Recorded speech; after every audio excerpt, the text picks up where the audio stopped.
হ্যাঁ, মসজিদের ক্যাসেট টাই দিয়ে ছেলেরে মুসলমানি দেশে নিজে বিয়ে হচ্ছে, দোকানের বুঝি বাড়াইছে, দিলি হলো 100 মাস, ওই দিলির আগেই কিলি হয়ে গেছে, দোকানে আগুন লেগে পুড়ে ছাই হয়ে গেছে। দাও এবার দাও, আসছিলাম যে লাভ লাভ সহ দেব, আল্লাহ নিয়ে গেছেন, কইতে দেব, আল্লাহ নিল কে? তোর এই দোকানের ক্যাশের টাকা মসজিদের টাকা এর মধ্যে ঢুকতে গেছে কিনা? এইটাই যে মাইয়ে বিয়ে দিছে, ও মাইয়ে টেকবে না, তালাক খাবে প্রথম দিন।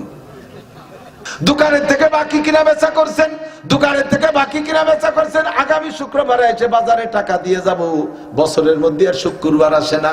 এরকম কিছু দিনদার মানুষ আছে না নাই? তুমি মুনাফেক। জায়গা তোমার কোন জায়গা ভালো হইলে মনে রে? কোন জায়গা? সোনারগাঁও হোটেল, ওই ভাতর কোয়ানে যে ঠেকছে সেই জায়গা পড়িয়ে থাকবার তোমার নামে কোনো উকিল নাই কাকা, ঠিক আছে? ওই দাওয়াদা আখলাফা, বেড়াইতে যাবেন তা ওয়াদা করলে পূরণ করবেন, যার কাছে যে ওয়াদা করবেন। এই যে আপনারা মাহফিলে আসার সময় ছোট্ট একটা একেবারে ঘরোয়া ওয়াদা আমি বলি, এই জায়গাও কিন্তু আপনি বিপদে পড়ে যাবেন। ছোট বাচ্চা 5-6 বছরের ছেলে আপনার সাথে কান্নাকাটি করছে, আসার জন্য করেছে, অনেকেরই করছে, এই কেন কেন হতে, তারে আনলি তো আপনার একটু কষ্ট হবে, আপনি ইচ্ছে মতো ঘুরতে পারবেন না। তারে বুঝাইছেন, আব্বু তুমি থাকো, তোমার জন্য মজা নিয়ে আসবানি, খাবারটা নিয়ে আসবানি।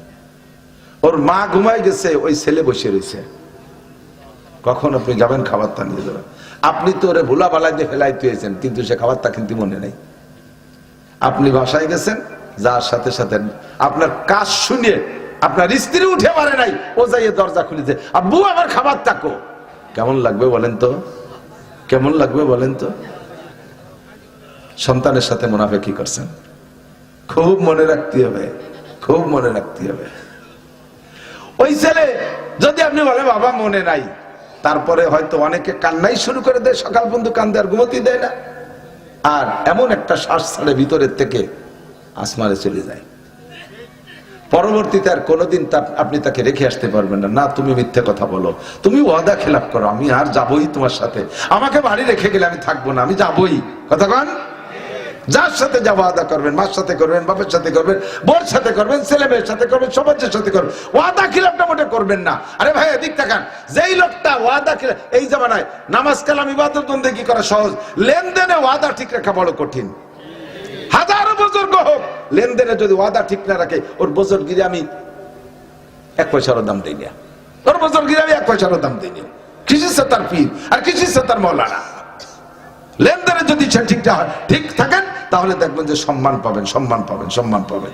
আর সবকিছু ঠিক আছে, লেনদেনে আপনি টকি করেন, ওয়াদা খিলাফ করেন, আপনার 5 পয়সারও দাম দেবে না কেউ। মনে থাকবে? বাকি আপনার মুনাফিকের আলামত মনে আছে তো?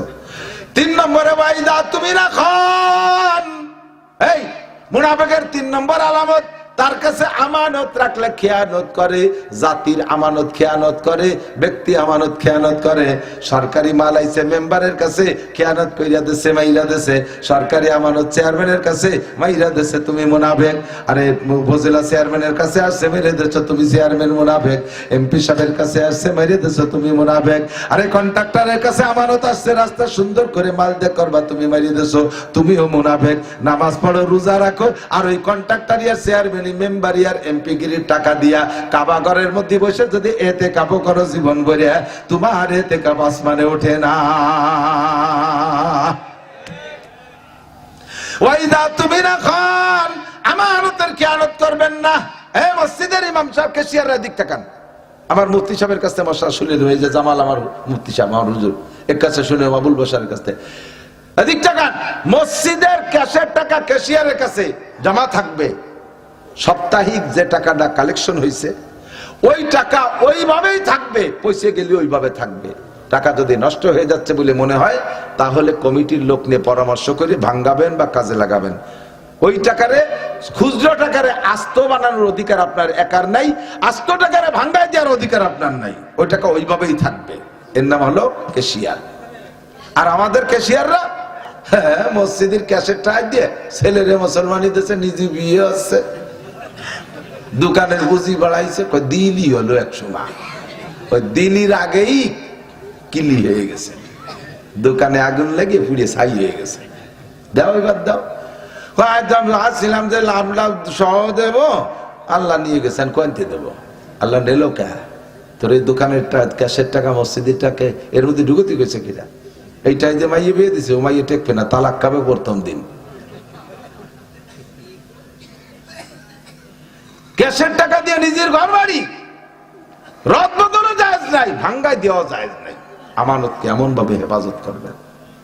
ওয়াইদা তুমি রাখান, এই 4 নম্বর অন্য আর এক হাদিসের মধ্যে আছে মুনাফিকের আলামত, ওয়াইদা তাকাল্লামা ফাজারা, কথায় কথায় বকাঝকা করে, কথায় কথায় গালি দেয়, পাঠায়, কথা যা কয় তার চাইতে বকানি বেশি দেয়। বিশেষ করে নারীদের শরমগা, পুরুষের লজ্জাস্থান উচ্চারণ করে একটা বকানি দেয়। এরা ভালো করে জেনে নাও, জাহান্নামের ভিতরে থাকবা, মানুষের চেহারায় থাকবা না। যারা নারীদের শরমগা উচ্চারণ করে বকানি দাও, তাদের মুখের আকৃতি নারীদের শরমগার মতো হয়ে যাবে। যারা পুরুষের শরমগা উচ্চারণ করে বকানি দাও, নারীদের শরমগা উচ্চারণ করে বকানি দেওয়ার কারণে মুখের আকৃতি ওরকম হবে। আর পুরুষের শরমগা উচ্চারণ করে বকানি দেওয়ার কারণে 2টা চোখ থেকে 2টা পুরুষাঙ্গ বেরিয়ে আসবে। এরকম বিকলাঙ্গ অবস্থায় তোমার অন্য কোনো আমলের ওসিলায় তুমি জান্নাতে যাইতে পারবা না, যতদিন পর্যন্ত তোমার ওই রোগের অপারেশন না হবে। জবান কন্ট্রোল করো, জবানের মালিক তুমি না। গীবাত করো না, শিকায়ত করো না, পরনিন্দা করো না, অপবাদ দিও না। এই গীবাত করো না। গীবাত বলে মাওলানা জামাল একটা অন্যায় করছে, আপনি জানেন, তারে সতর্কতার জন্য আপনি তারে বলতে পারেন। তারে না বইলা দেশ ভরে গাইয়ে বেড়াইছেন যাতে কেউ মাওলানা জামাল রে ভালো না বাসে। মাওলানা আবুল বশর একটা ভুল পাইছেন, তারে বলে দিয়েছেন সতর্ক করার জন্য, এটা ঠিক আছে। অথবা তার বলতে পারেন তার গার্জিয়ান যে আছে তার কাছে, গার্জিয়ান তারে সতর্ক করে দিবে, সংশোধন এ জায়গা বলতে পারবেন। কিন্তু তা না বলে দোকানে দোকানে বলে বেড়ান আমি আপনাদেরকে অনুমতি দিছি, এদিক থাকান। গীবাত, গীবাত। আপনারা আমারে ভালোবাসেন না? আপনারা ভালোবাসেন তো? সত্যি আমি আপনাদেরকে ভালোবাসি। কিয়ামতে যদি আল্লাহ তাআলা আমারে জান্নাতে নেয়, তাহলে আমি প্রথম চান্সে ডাইনাতে আমলনামা পাইলে আপনাদের জন্য সুপারিশ করার সুযোগ পাবো ইনশাআল্লাহ। আমি সুপারিশ করি। আপনারা যদি ডাইন হাতে আমলনামা পান, আমি যদি বিপদে পড়ে যাই, সুপারিশ করবেন না আমাকে? তাহলে এই ভালোবাসাটা আমাদের মধ্যে আছে তো? ভালোবাসেন তো? আপনারা যারা আমাকে ভালোবাসেন, তারা, আমি তাদেরকে অনুমতি দিলাম, তারা আপনারা আমরা আমার কোনো দোষ জানা থাকলে, অরিজিনাল জেনুইন দোষ, এটা আপনারা আমার আড়ালে বলা বলি করবেন, গীবত করবেন। পারবেন তো ইনশাআল্লাহ? বলেন, আমার কোন দোষ যদি আপনার জানা থাকে জেনুইন, এর নাম হলো গীবত, এটা আপনি অন্যের কাছে একটু বলা বলি করবেন। করবেন তো? কেন করবেন না? করলে আমার একটু লাভ হয়। আমাদের ভালোবাসেন না?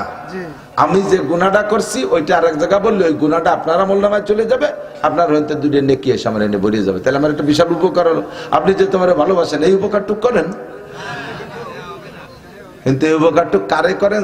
যে আপনার শত্রু, তারে এইটুক করে যাচ্ছেন।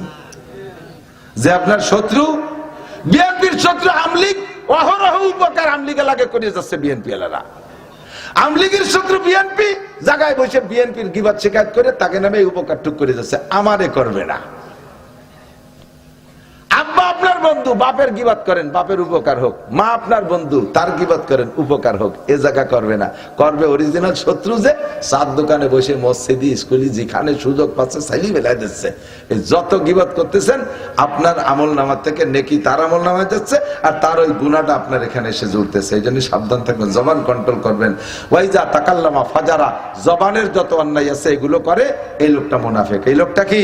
মুনাফিক। আজকে থেকে পাক্কা প্রতিজ্ঞা করো তো যুবকরা, জীবনে গালি বলতে যেটাকে বলে আমি কখনো বলবো না। সিদ্ধান্ত নেওয়া যাবে? সিদ্ধান্ত নেওয়া যাবে? আজ থেকে গালি বলতে যা আছে এটা আমি বলবো না। কত গালি আছে আপনারা জানেন, আমি জানি না তা না, আমিও জানি। আপনার তো খালি মাদারীপুরে গালি জানেন, আমি তো 64 জেলার গালি জানি। গালাগালি ভাল্লা দেবেন? আমার জীবনে মুখ দিয়ে বেরোনো সম্ভব না, খাতায় লিখে দিতে পারি, বলা সম্ভব না। জবানে ভয় পায়। আমার জবানটা মালিক আল্লাহ, 71টা ভাষা বের করবো, প্যারালাইসিস করে মুখটা বন্ধ করে দিতে পারে। পারে পারে। বউরে গালি দেবেন না, মেয়ে ছেলে মেয়েরে গালি দেবেন না, কেউকে গালি দেবেন না। 5 নম্বর মুনাফিকের আলামত, মনে রাখেন, দোয়া হবে। 5 নম্বর মুনাফিকের আলামত, খুব এলাল। 5 নম্বর মুনাফিকের আলামত কি জানেন? অন্য একটা হাদিসে আসছে, মসজিদে যায় সবার পিছে আর বেরোয় সবার আগে। মসজিদে ঢোকে সবাই একেবারে খুতবর আজান দেবে দেবে বাপ এই সময় ঢুকছে সালাম ফিরানোর সাথে পাছা গুল্লি দিয়ে সাইডিয়ে, এটা মুনাফিক। এটা কি? ঢোকে সবার পিছে, বেরোয় সবার। এরকম মানুষ তো এদিক নাই। কোন কোন মসজিদে আছে গড়ি মুসল্লি, এদিক তাকান, খেয়াল করে না। কোন কোন মসজিদে আছে গড়ি মুসল্লি। গড়ি মুসল্লি জানেন, নামাজের টাইম মানে জামাতের টাইম হয়ে গেছে কিনা এটা আর গড়ির দিক তাকানোর লোক না। উনি কি আইছে, সে উনি আসতে বোঝা গেল যে টাইম হয়ে গেছে, ওনার ঘরে আর আসার মতো কেউ দেয় না। নাহলে গড়ি মুসল্লি, ওটা একটা গড়ি। মিটিং অমুক আইসে বলে অমুক আসলি, তাহলে আর কেউ বাকি না, এখন আলোচনা শুরু করে হলো সবচেয়ে শেষ মুসল্লি। এটা মুনাফিকের আলামত। মসজিদে যাব সবার আগে, মসজিদে যাব সবাই আর বেরোবো সবাই, এটা সিদ্ধান্ত নেওয়া যাবে না। চার দোকান বেশি ঢকশকের না মসজিদ ঢকশকের? চার দোকান সুন্দর না মসজিদ সুন্দর? একটা চার দোকানও টাইলস আছে খুব কমই। চার দোকান কি পলিথিন মলিথিন খড়ি মড়ি দিয়ে সাবলা দিয়া এখন এক বাসরে ভাইরে সাইড ছোটা বানাইয়ে বেঞ্চ বানাইছে, ঠিক না? আর স্যাপ কাশ বিড়ির ফাঁসা আর পাইনিও কাশ। পাইনিও কাশ দেখছেন? পান খাওয়া লাগে কাশ, আদা লাল আদা সাদা, ফাঁকে একটু ঘিয়ে ঘিয়ে ভাব। সে যে কি চমৎকার দেখতি, তা আবার কেঁচুর মাটির মধ্যে মাহাই গেছে। সেই জায়গার দিন ডে ভরে বসে থাকতে ভালো লাগে, আর মসজিদ টাইলস আর এয়ার কন্ডিশন সে জায়গা ভালো লাগে না। এটা হলো মুনাফিকের আলামত। এটা কি? মুনাফিকের আলামত। মসজিদে যাবো সবার আগে, বেরোবো সবার পিছে। নইলে পিছিয়ে যায় আগে বেরোনোর জন্য যারা পাগল আছে। আগামীকাল শুক্রবার এগুলো পাওয়া যাবে খুব। ইমাম সাহেব, আমাদের মসজিদের এলাকার ইমাম সাহেবরা যথেষ্ট যোগ্য। এরা যদি সপ্তাহে একটা দিন আপনাদেরকে জুমার দিন আধা ঘন্টা টাইম পায়, সাপ্তাহিক প্রয়োজনীয় সব মাসালা আপনাকে শিখিয়ে দিতে পারে। কিন্তু আপনারা মুসল্লিরা যান এমন সময় যে হুজুরের খুতবার টাইমের আর 5 মিনিট আপনার কি ওয়াজ করবে? হুজুর আগের থেকে গুনগুনতি তালে তার 2-3 জন নিয়ে, যে বুড়ো কয়জন এসে বসে রয়েছে, তাও হয় না জিমের স্যার নাল আসছে সামনের পর, হুজুর কি ওয়াজ করবে? শেষে আইছে মুসল্লি, সে সময় খুতবার টাইম হয়ে গেছে, কাজে আপনাদের ওয়াজ শুনাইতে পারে না। আমরা মসজিদে সবার আগে যাব। হুজুর বলেন, যে ব্যক্তি জুমার দিন সবার আগে মসজিদে যায়, আল্লাহ তাআলা তাকে একটা উট সদকার সওয়াব দান করে। সুবহানাল্লাহ। ইমাম সাহেব নামাজের ওয়াক্ত হওয়া থেকে নিয়ে নামাজের রক্ত হওয়া থেকে নিয়ে ইমাম সাহেব মেম্বারে ওঠার আগ পর্যন্ত টাইমটাকে 4-5 ভাগে ভাগ করা হয়। প্রথম ভাগে যারা যাবে তাদেরকে উট সদকা, দ্বিতীয় ভাগে যারা যাবে গরু সদকা, তৃতীয় ভাগে যারা যাবে ছাগল সদকা, চতুর্থ ভাগে যাবে যারা মুরগি সদকা, পঞ্চম ভাগে যারা যাবে একটা ডিম সদকা। এরপরে যারা যাবে জাফফাল কলম, ফেরেশতারা কলম কয় যে কলম শুয়ে গেছে আর কালি নেই, এখন আমরা বসে রইলাম, ফেরেশতারা খুতবা শুনতে বসে যায়। এরপরে যে কটা আসে সে কটার নাম আর খাতায় লেখে না। তাহলে কষ্ট হলে যেহেতু জুমা পড়তে গেলাম, তা খাতায় নামটা লেখানো যাবে না? আগামীকালকে শুক্রবার সবার আগে মসজিদে যাব, এই প্রতিজ্ঞা করতে পারবেন কেনা কেনা? দেখা যাবে। আমি রিপোর্ট নেব, এই যে ইমাম সাহেবরা তো সব আমার ছাত্ররা, আমাদের সাথীরা, হ্যাঁ কালকে সবাই আগে যাব, কালকে সবাই আগে যাব, ঠিক আছে? সবাই যদি সবাই আগে যায় তাহলে ফাঁসে পড়বে নাকি না? শয়তান রে ফাঁসে ফেলাবো, ঠিকই কইছে। পিছে ফেলাবো কারে?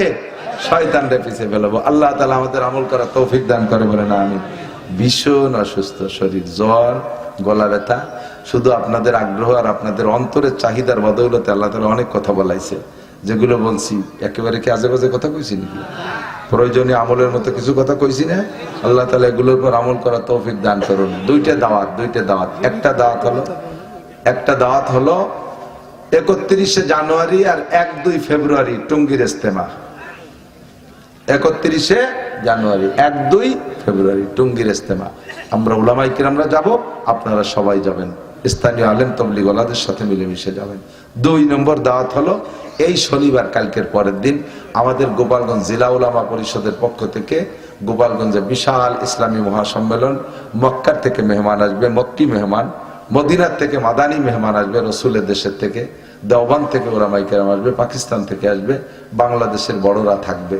সকাল থেকে সন্ধ্যা পর্যন্ত সম্ভব হলে আসেন। বড়দের মুখের কথার বরকতি আলাদা। বড় একটা জামাতে 2-3 ওয়াক্ত নামাজ পড়বেন, বরকত নিয়ে আসবেন, দোয়া নিয়ে আসবেন। স্থান হলো নীলার মাঠ বলে, গোপালগঞ্জ হাসপাতাল সদর হাসপাতালের থেকে আর একটু দক্ষিণে যাইয়া, আর একটু দক্ষিণে যাইয়া নীলার মাঠ বলে। ভিতর দিয়ে শহরের মধ্যে দিয়ে গেলে লেকপাট দিয়ে যাওয়া যায়, পুলিশ লাইনের সামনে দিয়ে, আর ওই পাশে বিশ্ববিদ্যালয়ের ওই দিকে ঘুরে আসলে গুনাপাড়ার মোড় চক্ষু হাসপাতাল, ওখান থেকে আবার বিশ্ববিদ্যালয়ের দিকে, প্রযুক্তি বিশ্ববিদ্যালয়ের দিকে এসে কদ্দূর এসে পেয়ে যাবেন ইনশাআল্লাহ। আল্লাহ তাআলা আমাদের তৌফিক